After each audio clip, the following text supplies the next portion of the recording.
Business isn't just about money, it's about the story. I'm Arthur, and this is how the giants were built. 1993, a gritty Denny's diner in San Jose. 3 engineers are sitting in a booth surrounded by police officers having breakfast. They don't have an office, but they have an obsession. 3D graphics. Jensen Huang, Chris Malachowski, and Curtis Preem believed that the PC would become a device for enjoying games and multimedia.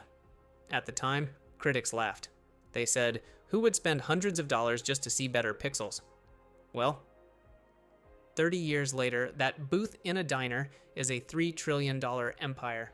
But the road to the top was paved with near bankruptcies and brutal corporate warfare. Nvidia's first big break almost became its funeral. They signed a massive contract with Sega to build the chip for the Saturn console. But there was a problem. Nvidia bet on quadrilateral mapping, while the rest of the industry moved to triangles. Jensen realized their tech was a dead end. If they finished the contract, they'd be obsolete. If they quit, they'd be broke.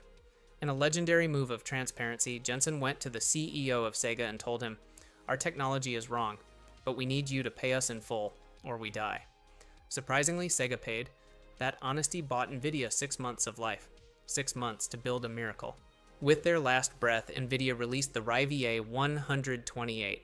It was 400% faster than anything on the market. But the real revolution came in 1999 with the GeForce 256. Nvidia didn't just call it a video card, they branded it the world's first GPU, a graphics processing unit. They took the heavy lifting away from the CPU and changed computing forever. They started a Moore's Law on steroids, releasing a new, twice as fast chip every 6 months. Their rivals, like 3DFX, couldn't keep up. Nvidia didn't just win the market, they devoured it, eventually buying out the remains of their fallen competitors. Then came the 2010s. A strange thing happened. People stopped buying Nvidia chips just for Call of Duty. First, it was Bitcoin miners using GPUs to solve complex algorithms. Then, researchers realized that the same tech used to render a character's hair in a video game was perfect for training neural networks. While Intel and AMD were focused on general computing, Jensen doubled down on AI. He spent 10 years and billions of dollars building CUDA, a software platform that made Nvidia's hardware indispensable for scientists. When ChatGPT launched in 2022, it wasn't running on Magic. It was running on 10,000 Nvidia A100 chips. Today, Nvidia is no longer a gaming company. They are the backbone of the new industrial revolution.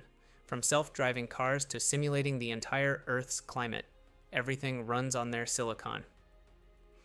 Jensen Huang still wears that black leather jacket, a reminder of the outsider spirit that started in a Denny's booth. The question isn't who will compete with Nvidia, the question is what world will they build next? Subscribe for more deep dives into the giants of tech. See you in the next one.